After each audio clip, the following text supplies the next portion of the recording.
Hello everybody, it is Mike Levin on Wednesday, January 29th, 2020, on my way into the office, into the Emerald City. You can maybe see through the fence there, but at any rate, I'm heading to the ferry, and I guess I've got more and more to talk about. Things getting interesting. As things get interesting, the rate at which I produce media goes up, and on a number of different channels. Of course, you here who follow me are YouTubers, but I've got another channel that is Twitch.tv/MickLevin, MiKLevin, Twitch, Mick Levin. And I did my first few live streams, and I did them just sitting in bed, and they went pretty well. Talking head and everything, the monitor showing, and now there's some nuances.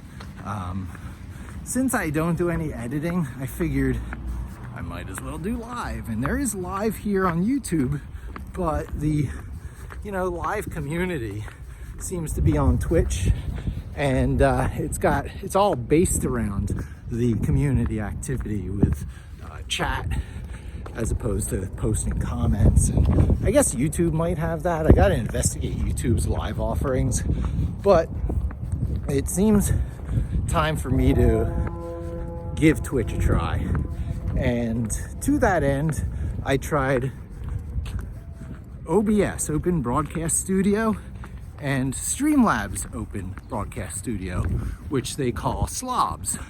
And both of them I had persistent problems where I couldn't get past the black screen problem on the display capture. And I happen to be on a Microsoft Surface Book 2, which has dual GPUs, graphic processing units, one integrated, probably Intel, into the processor chip, and the other an NVIDIA chip, which is on a physically separate part of the device. The Surface Book 2 comes apart in the middle into two separate devices. Like many convertible laptops, it has that whole folding thing where it can be a tablet or a laptop with a keyboard, but it has this one extra feature where the two come apart, and you can turn the monitor around so that you don't have to feel the keys on the back if you're using it in tablet mode with the keyboard attached, or you can take the keyboard off entirely, in which case the GPU, the NVIDIA one, is physically disconnected, and the high performance games don't play on it when it's on separated tablet mode. So there's some nuanced issues in doing screen capture, because screen capture works against the GPU. And it turns out when there's ambiguity in a laptop, you have to really control where OBS is running and capturing and all that happy stuff.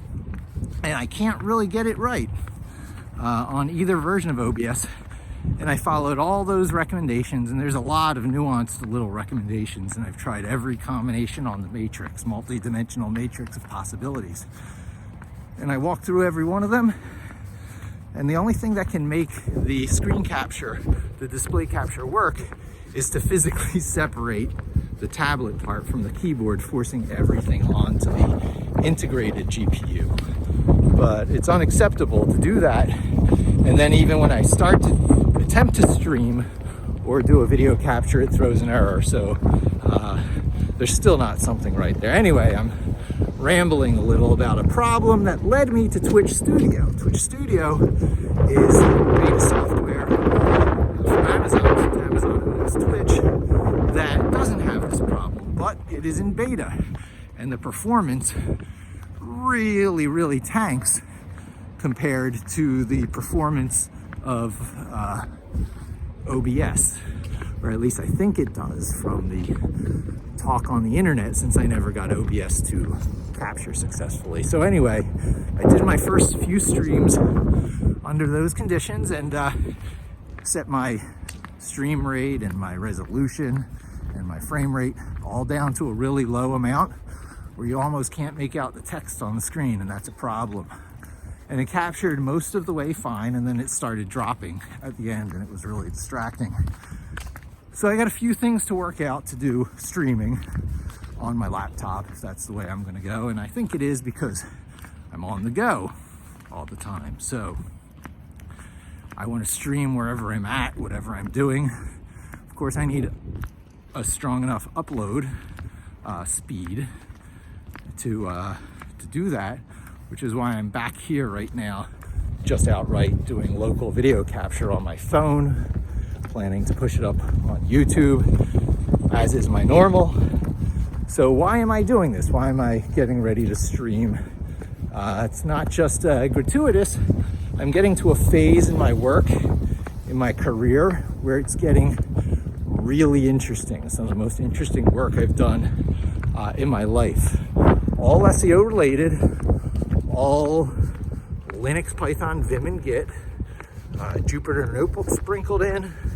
Perhaps I'll bring in Jupyter Labs, the time is right for that, and Pandas, and the Google Analytics and Google Search Console APIs, and APIs of other services such as SEMrush or Searchmetrics, Ahrefs, and sort of blending it all together into a SEO software suite, using Pipulate the way I always have, doing small one-off projects here and there.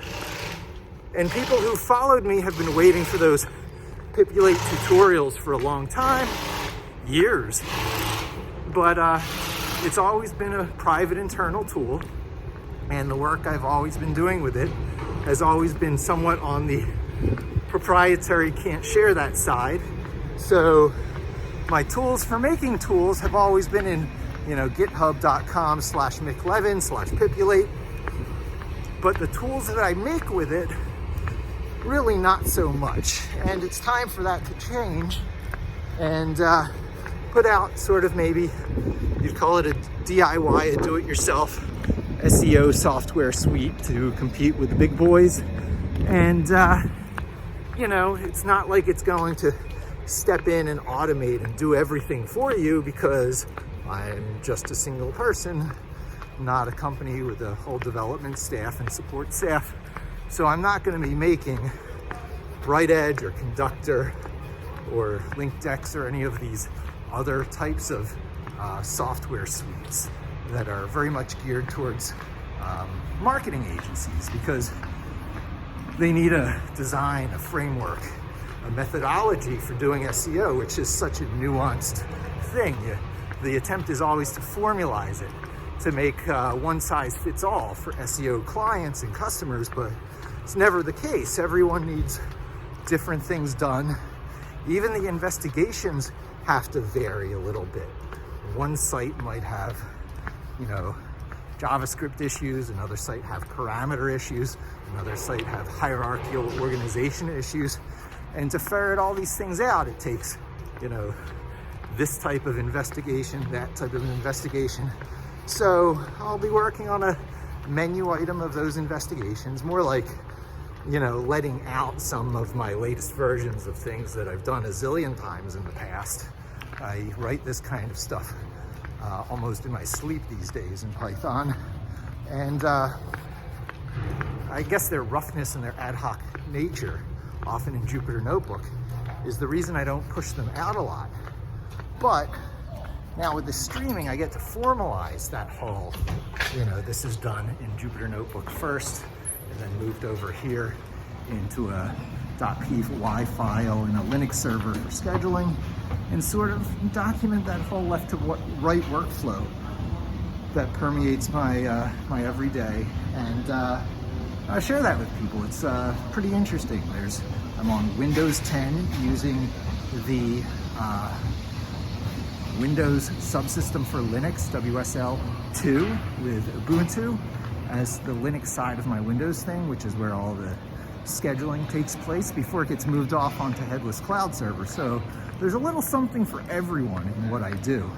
I guess the one thing I kind of stay away from is all the GUI work, the web development work, the front end work, because even though there's some bugs there, A, it's all JavaScript, and B, it's time sink and a career and just a rabbit hole of stuff.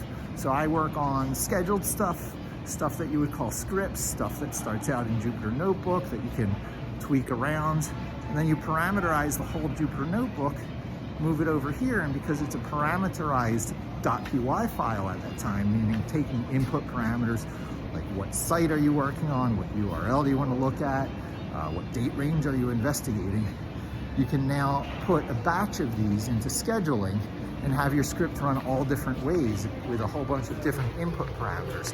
And then you just rinse and repeat, and you keep adding to your whole, menu of stuff, and pretty soon you are